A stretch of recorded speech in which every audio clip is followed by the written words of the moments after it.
Welcome to Sunspots, where we explore the many ways that the Holy Spirit is working in the people, places, ministries, and missions on the surface of the sun.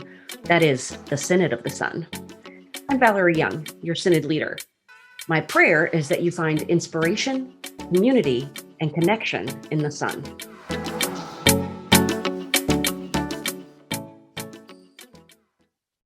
Today, I got to sit down with Reverend Tim Blodgett, the General Presbyter for Eastern Oklahoma Presbytery. We talked about his role as GP. Side note, he's not a bishop.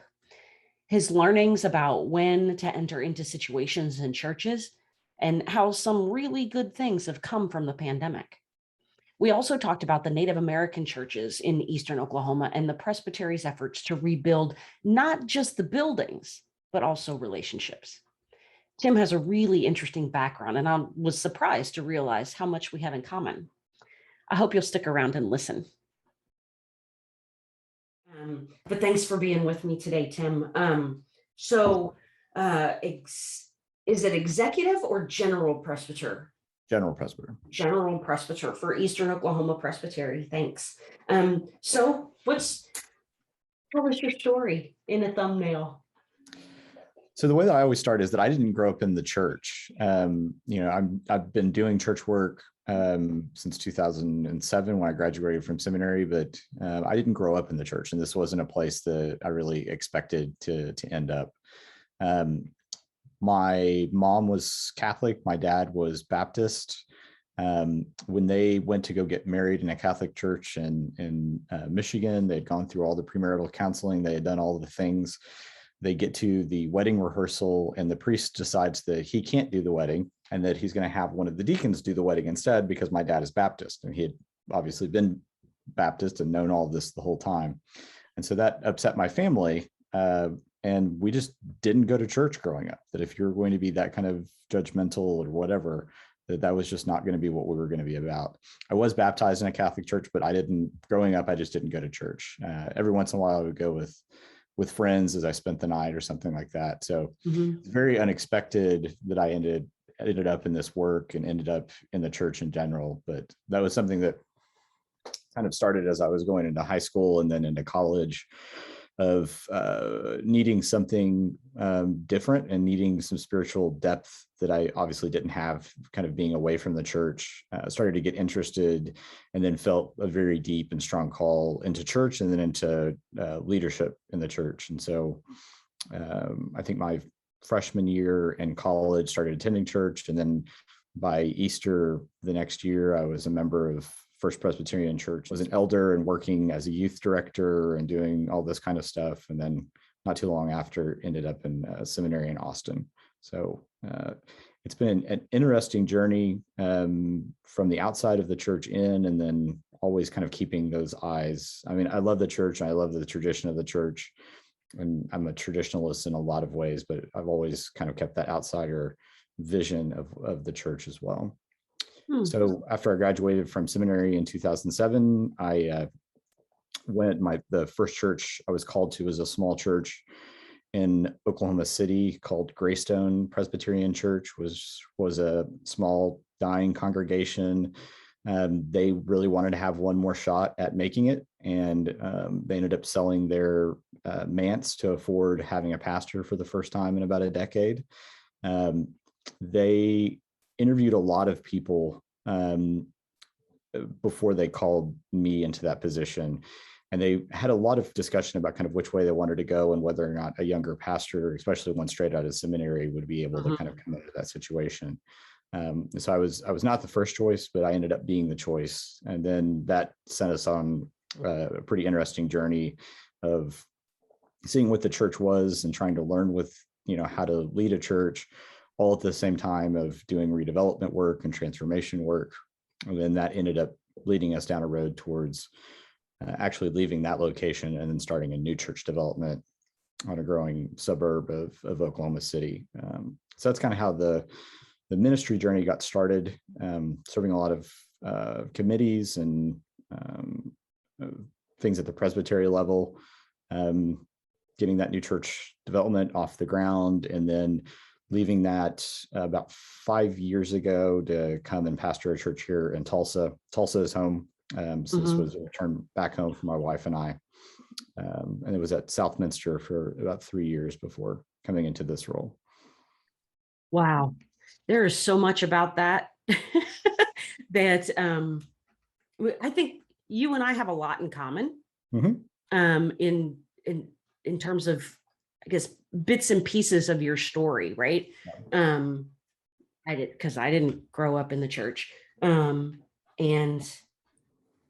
I really have to ask you, you said that first call, you weren't the first choice. Yeah. But you were the person that they went with. And yet it's safe to assume that you felt that was a call, that was 100%. Yeah. What did that, I just want to explore a little bit. What did that feel like to know that you weren't the first choice? I mean, I've actually never been the first choice for any of the positions that I've taken. I don't think. I mean, there's been other people that have either turned the position down or they've taken another call before it's been offered to me. So that's always been an interest. And then any other time that I've interviewed for positions that I didn't get, most of the time I was the second choice. So it's always kind of been part of the call process of, and I think it's about discernment. You know, if you're not the first choice, or if another candidate takes another call, I mean, that's just as much a part of, you know, the call process of where my call intersects with their call, intersects with the work of the church. And so they had looked at an older minister. They'd looked at one that was younger, but then had some more experience than I was coming out of seminary. And because it was a redevelopment church, in a lot of ways, no one wanted to take it. It was perfect for me because I needed to get back to Oklahoma City because the woman that was going to be my fiance shortly thereafter was here in Oklahoma. It was here in Oklahoma. And so I needed to, my hope was that my call and my location would match. And so Oklahoma City ended up working out for us for that. But I sensed a call to be there, especially after I started working with the congregation, getting to know them a little bit better, and just kind of the places where my gifts of ministry matched up with what they were needing at that time. I had just, my internship had been at a 2,700 member, you know, mega church in Oklahoma, in Austin. And so taking kind of big church principles and bringing them into a smaller church context, and then also coming in with a lot of, you know, energy of youth was helpful. But that was a congregation that had a lot of really good people that had been in the church for a lot of years. There was a retired church educator, Marilyn Lofbaum, who was there and had loads of information about the church and churches that she had worked in before, and an organist that had been there for 40 years, 20, 40 years, something like that, and had just had a lot of experience in church setting. And that was what I needed coming into serve a church for the first time. I love the way that you put that as a part of the discernment, right? For, and sort of the interlocking piece for not only for you, but for the other candidates for that position. That's, for me, it's always interesting to think about, because I know that I wasn't the first choice, not only for the role that I have now, but I know I wasn't the first choice back in 2014 when Judy Fletcher was interviewing administrative assistants. And so, but that set a trajectory for me, just very much like what that call did for you. So that's really cool. So tell us about your family. Is that the one who was going to be your fiance? Yeah. So that story goes that my first paycheck that I got from serving that church, I went and put a down payment at least on an engagement ring, and then we got engaged. So like I started there September 1st of 2007, I guess, and we got engaged like 2 weeks after that when I got my first paycheck. And so we got married the following year on a beach in Jamaica because I've been around enough weddings, and she had had a cousin that had a $50,000 wedding right before then. And so we didn't want to do anything kind of big like that. So we did a resort wedding and got married on the beach, and it was wonderful. And so, and then it was just us and our dog, Sydney, for a lot of years. And then almost 8 years ago, we had our first son, Evan. And then he was followed by Simon, will be 5 in October. So it's the 4 of us and Sydney, who's still around, but a little old and crotchety at this point. Awesome. So not having grown up in the church, and I want to say you're so young. For me, it would be a late start in ministry, but obviously not for you because you're so young. But what made you want to be a Presbyterian leader? Why would you, after feeling called to the ministry, what made that feel like your next step?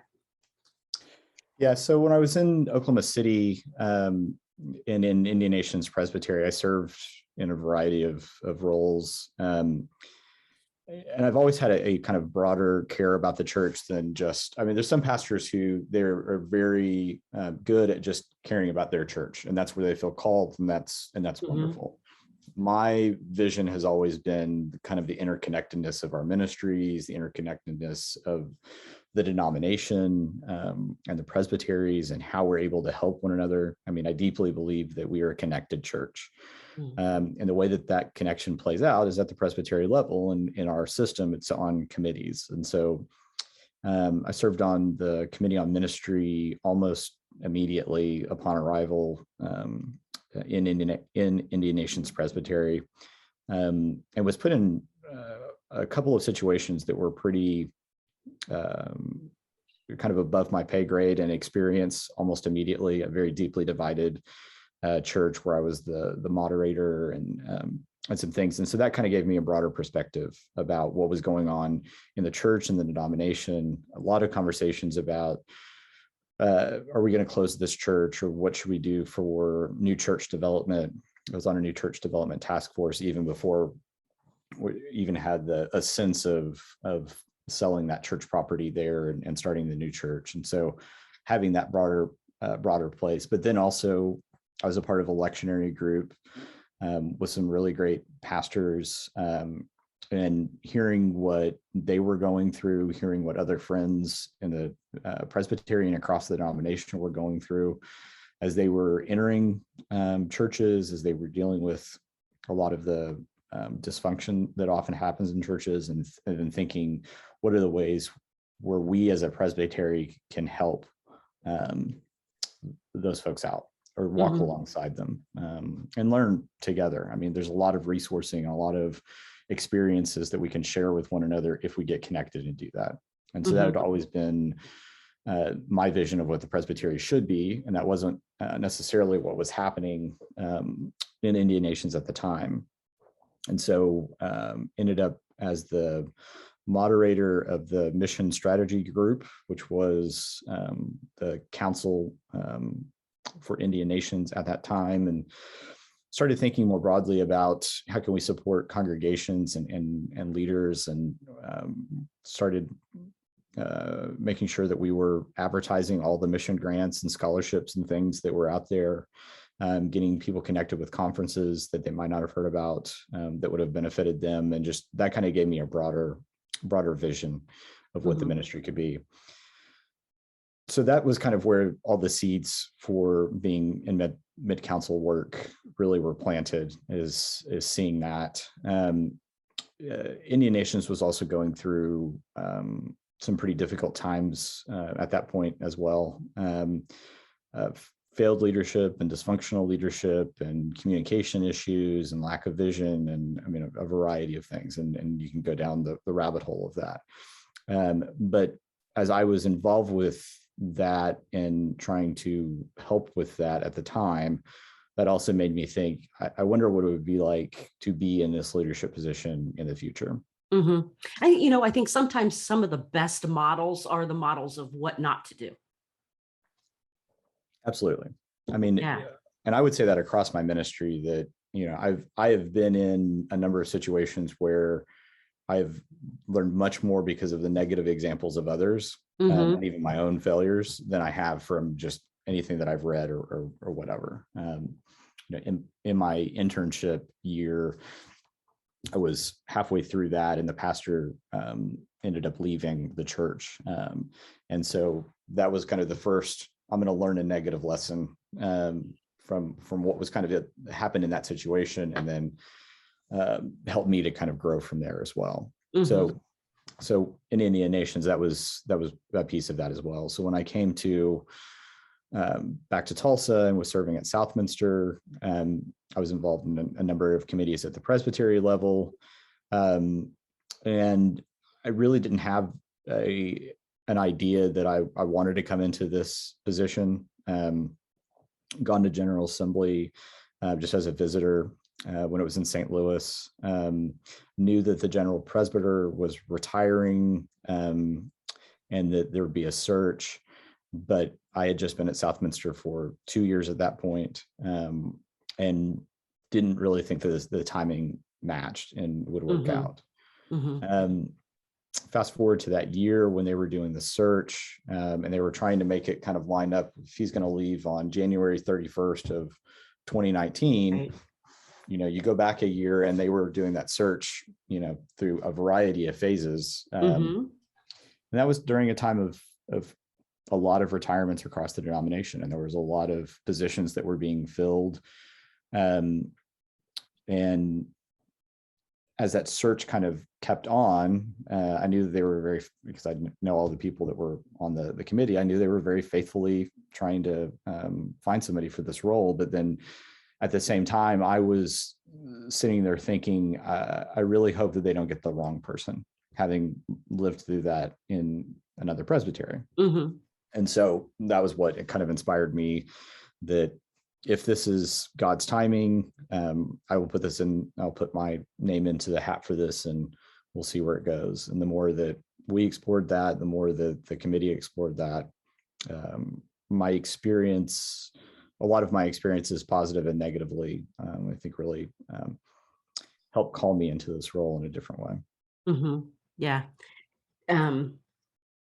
That was an interesting search Yes. to be a part of. So tell me about how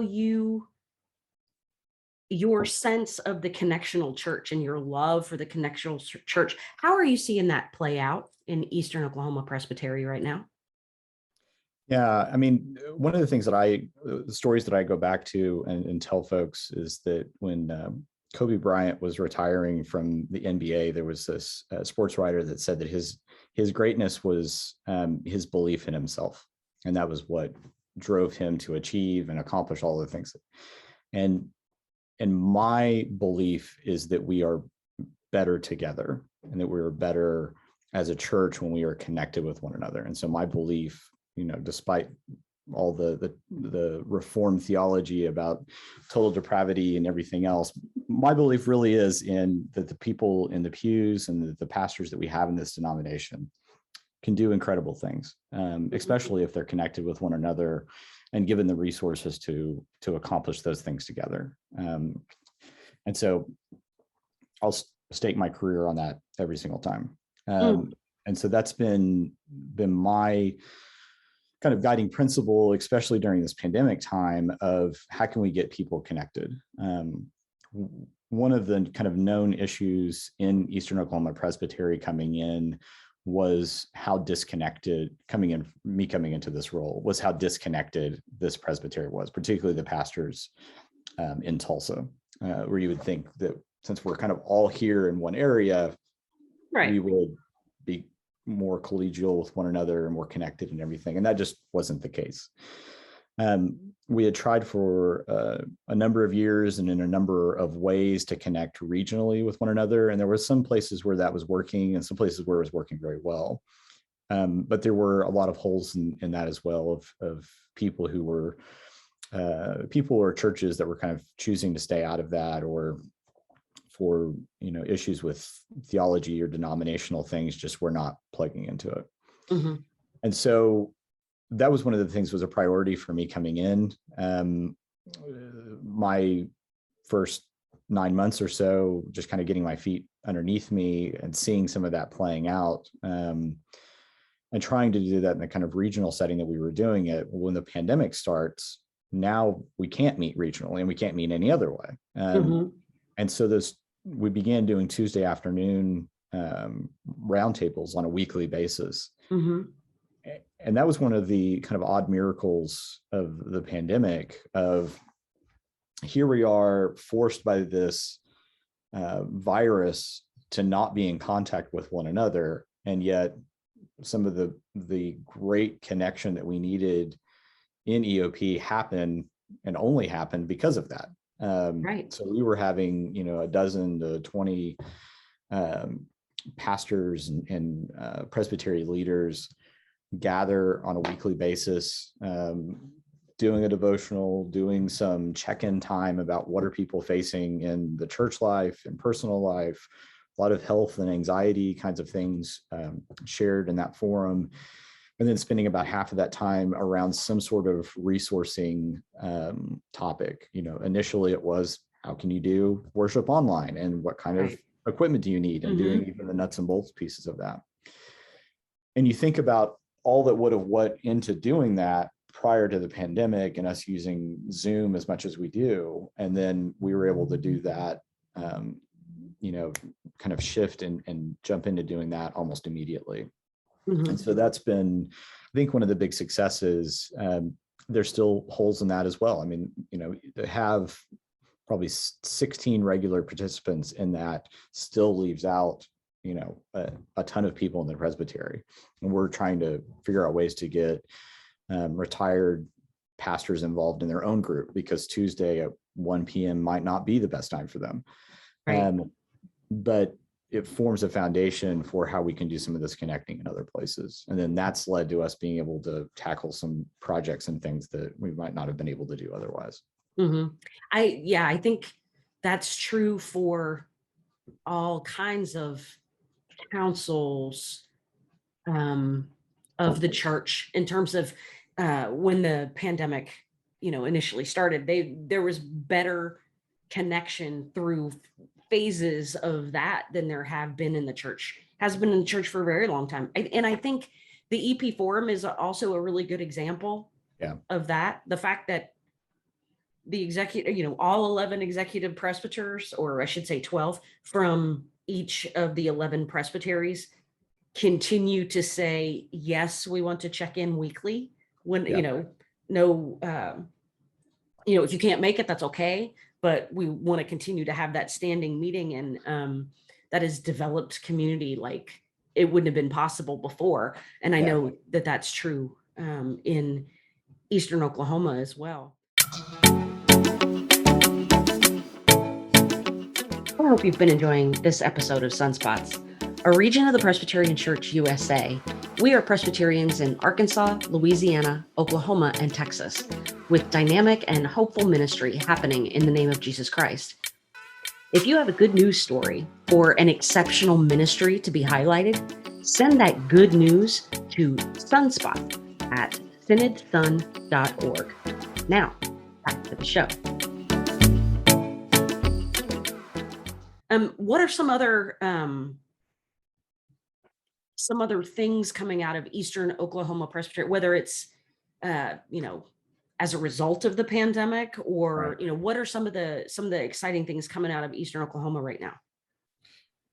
Well, one of the things that came out, I think, as a direct result of the pandemic and of the Tuesday afternoon meetings was trying to think of some retreat ideas. The past year and a half, have just been so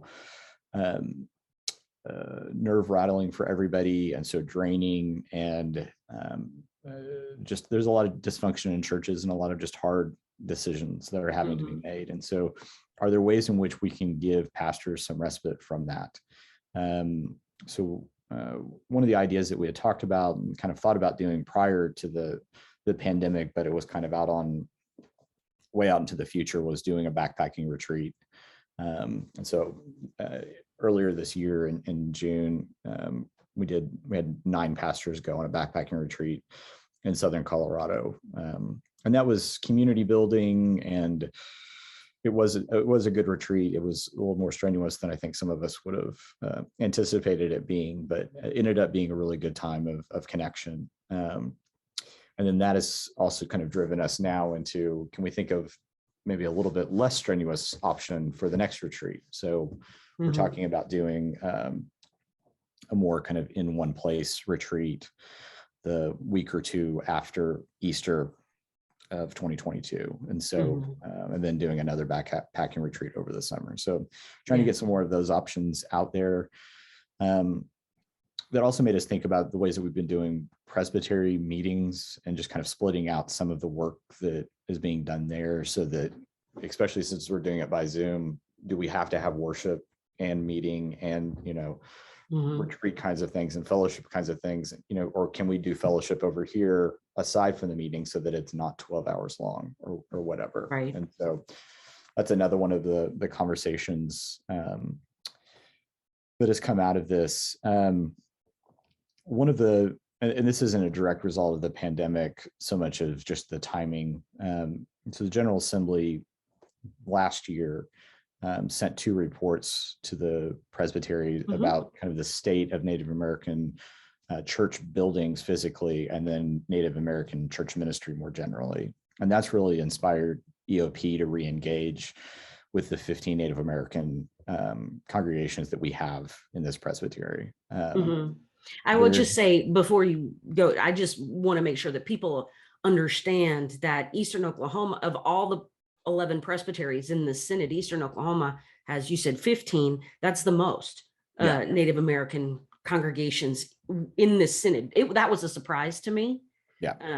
But right, sorry to interrupt. And I think we're up to 98 or 99 Native American churches across the PCUSA. And we've had at least 2 different instances where we have rediscovered Native American congregations that had fallen off of the map or the count for one reason or another. We discovered we had one that we had always counted, but that wasn't being counted nationally. And so that's how we ended up getting to 15. So we have Park Hill Presbyterian Church is the one Cherokee Presbyterian congregation in the denomination. So we have these 15 Native American congregations here. Once upon a time, they were their own presbytery under the auspices of World Mission and with the denomination. And between that and then just them not being integrated necessarily into the everyday life of Eastern Oklahoma Presbytery, when they did become a part of this presbytery, there's been great ministry going on there, but a lot of the church buildings and a lot of the ministries have suffered. We have a financial connection. There's a lot of grant money that goes out every year, but the relational connection could have used some improvement. And so that's one of the things that we've been working on is how do we connect better now with our Native American churches. And then beyond that, and especially in light of the report from the last General Assembly, I mean, there's about $500,000 worth of just building work to do very basic things that needs to happen in this presbytery. And so we've begun that work as well.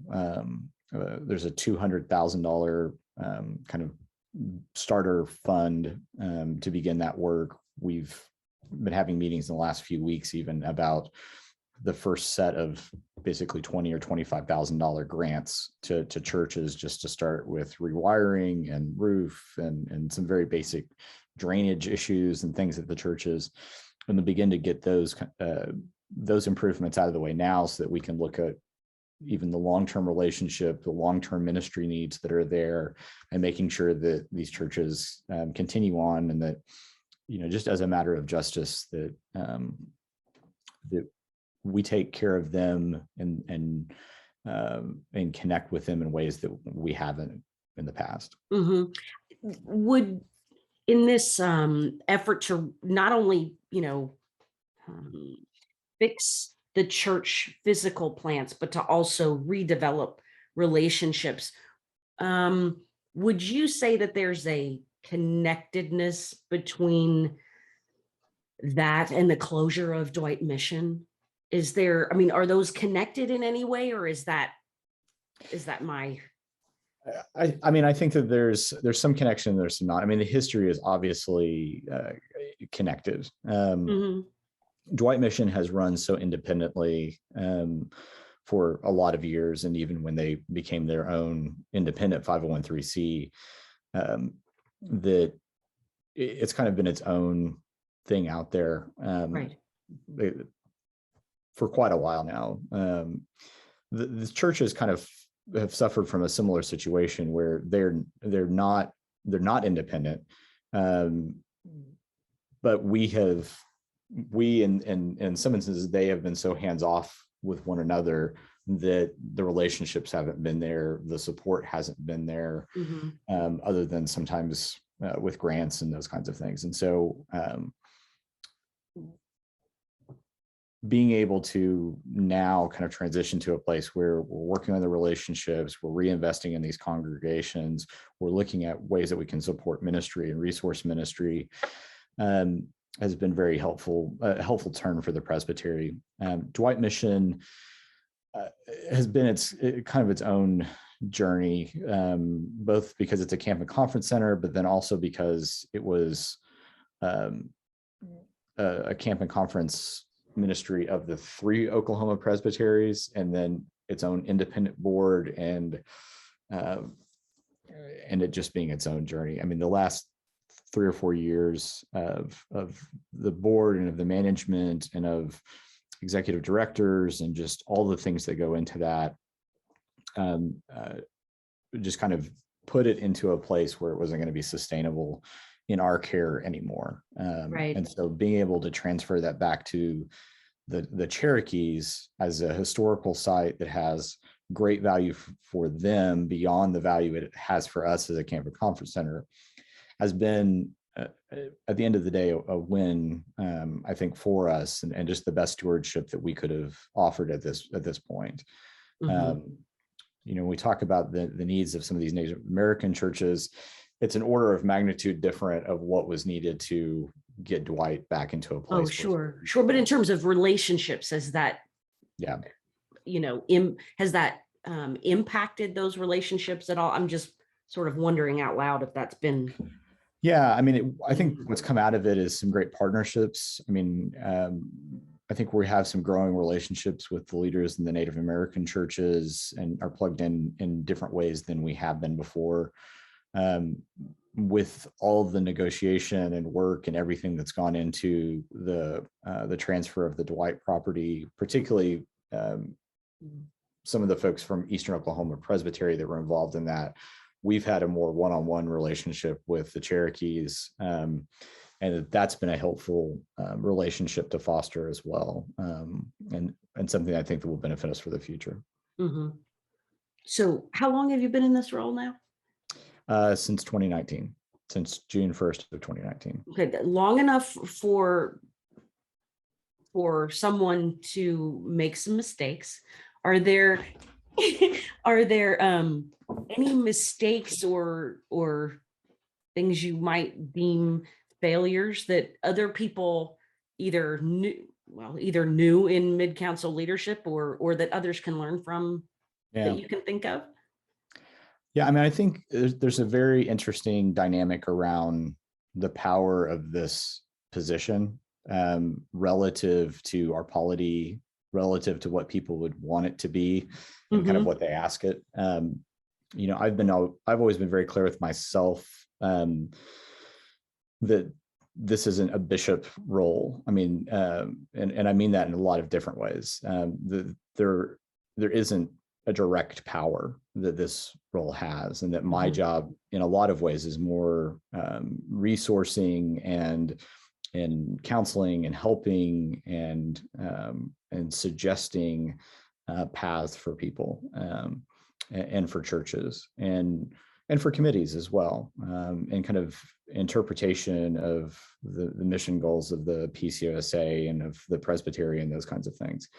It's been when I've strayed from that that there's been problems. I remember very early on there was, we get a lot of calls at the Presbytery office that people call to ask about something or complain about a situation, or, is there some intervention that could happen, and you want to help in all of those situations. And especially if you are in a leadership role like a general presbyter, of being able to intervene in a situation to help make it better. And one of the early realizations was that your intervention often can make the situation worse or can escalate it beyond, something that is a small dispute in a church can become a large dispute in a church if the general presbyter gets involved with it too early. Right. So that's been a learning. On the other side of that, and frankly, making the opposite point, we had a church within the first year of me being in this position that split. And an earlier intervention in that situation probably would have been helpful, although it might not have made any difference either. So it's hard to kind of navigate where to plug in and where not to plug in, and where your intervention could make the situation better or worse. There's so much that goes on in EOP is kind of on the larger side of a medium-sized presbytery with 58 congregations, and so there's a lot of stuff that's happening, and because of that, you cannot be involved in everything and be very directive and have your fingers kind of in all the pots at the same time. And so that was one of the things I kind of came to realize very early on, is that you just cannot be everywhere at every second. And you really do have to trust that the committees and the people that, that God has called in these positions can do the things that you've asked them to do, and that the presbytery has asked them to do. And regardless of how much one situation might look like another situation, the context is always different, because you're always working with different people in slightly different systems, right? Yeah. Because of personalities. And so whether or not you enter a situation early or maybe later down the road might be different for another circumstance. And we're constantly learning. Yeah. We're, constantly learning those things. You almost just can't ever compare one to the other. Right. Well, I think so much what I do is assessment, assessment of a situation, of a problem, of a conflict, of whatever, and having a realization that I will never have a perfect knowledge of the system that's involved there, or the level of conflict, or all of the things that have happened in a church that led up to that minute and to that conflict at that moment. Right. And so how is, with the limitations of my knowledge, the limitations of, of time and effort and those kind of things, what is the best outcome that I can personally help? And I, throwing into all of that mix is the different perspectives that people bring to or the perspectives or expectations they might have on what your role is. Everyone seems to think everyone has a different understanding of what the GP role is. A lot, oftentimes, is way different from what our understanding is of the reality of the situation, or what our roles are. Yeah, and I think that a lot of that has to do with at the end of the day, what I think my role is matters as much as anything, because I'm the one that has to make the decisions about what I engage in and what and at what level and to what degree. And so what expectations do I have of myself, and then how do I clearly communicate to everybody, this is my self-understanding of what I'm supposed to be doing. We can go back to my job description, but it goes back to, I'm not a bishop, and I don't want that kind of power, and in our polity, and in my faith and in my understanding of the Presbyterian Church, we've actually consciously made the decision that the committees and that a group of people make better decision than individuals on their own. And I tend to agree with that. And so how is it that we can, where you come to me with an emergency that may or may not be an emergency, then I can say, well, that's something that's COM or some other group needs to look at in due time, and have kind of a longer vision of what we're doing. Now there's emergencies where, that are actual emergencies, but a lot of it can wait on a committee maybe. Right. And there are emergencies, and then there's the everyday committee work. Yeah. And well, and what people think are emergencies because this is the first time they've experienced it, may not be an emergency because it happens 5 or 6 times a year, and the committee handled it all those other times too. Right. And then there's sort of walking there is sort of a tightrope, a gray area of committee work and making sure resourcing a committee so that they can do their work. And sometimes that resourcing means saying, hey, you have to do this. Right. Right. Yeah. I mean, I think part of it goes back, and one of the roles that I would say that the General Presbytery does have is coordinating of resources and coordinating of priorities, and trying to help and resource the committees and then ultimately council of what goes first, what goes second, what goes third, so that things not only happen in an orderly way, but so that we're not having to reduplicate effort, and so that everything kind of fits together as we move forward. And frankly, that's one of the conversations we're having at EOP about new church development and about new ministries and things that we would like to be doing. We're still in a phase where we're closing churches, and there's several more churches that will need to be closed. We can go and we can support the Native American churches and some of the building things that need to be happening there, because that's a little bit easier decision than, well, let's, as a presbytery, go plan a new church development. That the apparatus that has to be in place, the people, the knowledge, the finances and everything that have to be in place for that to succeed are orders of magnitude more difficult than doing some already, there's bids already available for all of these projects with these churches, and doing something that is much more direct and efficient. And so that's hard for us in the denomination, especially when we're closing churches, especially when we're closing a lot of churches, is that the natural reaction is, hey, let's snap around here and we're going to go start planting new churches. But as a denomination, as presbyteries, we have not historically done that well, and we've failed in this presbytery to do it well. And there's an order that we have to kind of work into, and some foundational pieces that have to be in place before that happens. And that's a difficult part. I totally agree with you, but I think that one of the steps that we miss, and I can't speak specifically to the presbytery, to Eastern Oklahoma Presbytery, but I think one of the steps that we miss is we fail to define what a successful church plant looks like. Yeah. What is a successful church? Is it outreach to the community and being right? Or is it self-sustaining financial income, which, by the way, isn't what Jesus calls us to be and do. And that's a place where I'm fine with wherever we end up on those conversations. But when we have a nebulous idea of, okay, we're going to go start a new church without having that conversation about what it looks like and what success of what it looks like,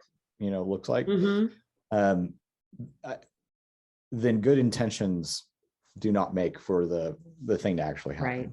Right. You have to start laying out the expectations and having those conversations first before any of that can actually happen. So I'm so grateful. And that's a hard part of leadership, to say we need to slow down. Right. And, you are also you sit in a position where you see all the pieces moving all at one time. And the people who are fighting for, to move in this direction they don't have that privilege of seeing all those pieces. Well, Yeah. and it's never a zero-sum game. Hmm. That, if we, let's say that we reallocate $1 million to go, start a new church, that we might have $1 million, but that $1 million is also going to take away from, something else we're probably doing as well. And if we go and start hiring people to start the new church and to start doing X, Y, and Z, that money gets drained down, pretty quickly when you start doing the budget on it. And so having some idea of that and having a kind of broader vision of what's happening in the presbytery, I mean, that's difficult to try to balance out those pieces. Because oftentimes, even at the presbytery level, we're very siloed into committee on ministry and council, and, preparation for ministry and these kinds of things. And we don't see necessarily how all the pieces fit together. And so I think interpretation and resourcing, and just kind of narrating some of those pieces is a big part of what I have to do as general presbyter, but then also trusting that council and the committees will make the right decision. And I would say to you that, you haven't been, you said 2018, 2019 is when you came into this role. And just watching you, I think that is one of the gifts that you bring to, just one of the many gifts that you bring to this role, that is, you are able to think far ahead, and think, more broadly, and I guess from a different balcony, than the people, entrenched in the system, but also, even more so than some of our other mid-council colleagues. And I just really think that that's a gift that you bring to Eastern Oklahoma. I'm grateful for. Well, and that was the question that you asked to kind of begin this part was about, what were you, how did you sense a call into this work? And having that kind of view of the presbytery, of the denomination, of kind of seeing how these pieces work together. That was one of the things that connected me with this work in a little bit different way. Is, there's a lot of coordinating of resources and a lot of coordinating of people's calls together to work towards, kingdom of God goals. And that, you have to have a broader vision of ministry than just what's happening in one church. Right. So one thing you didn't mention about your personal life, you are a baseball coach, is that right? Yeah. So both of my sons now have started playing Little League and T-ball, and the older one is now in doing competitive travel baseball kind of around Oklahoma and Arkansas. And so at the lower levels of that, I've been an assistant coach for the older son's team. And then for my younger son, when they absolutely did not have any other T-ball coaches, I was the head coach for that team. So that's always been a very good kind of retreat from a good diversion from the presbytery work. Yep. That's awesome. So a couple of quick questions that I like to end these conversations with EPs on.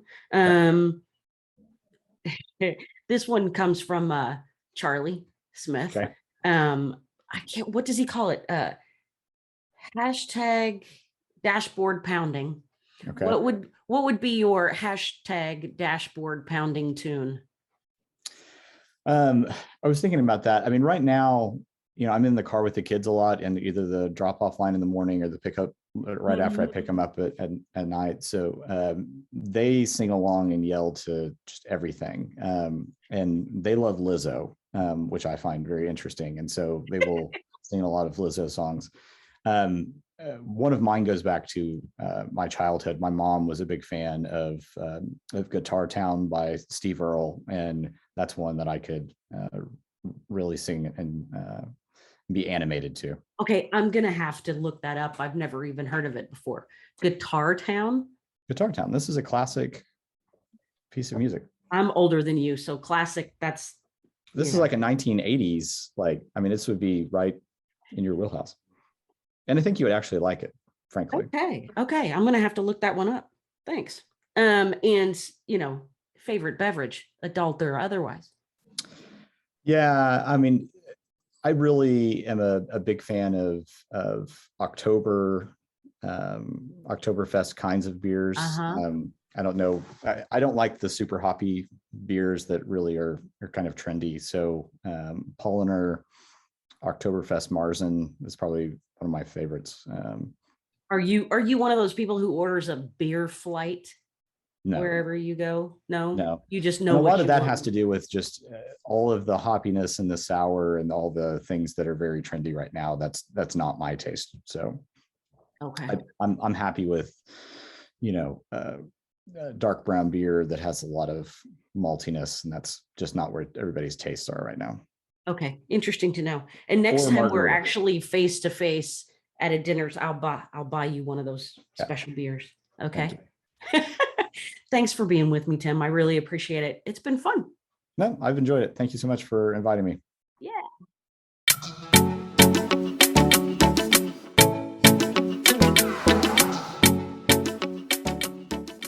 In the Synod of the Sun, we believe when we work together across boundaries, we make visible the good news and find wholeness as the body of Christ.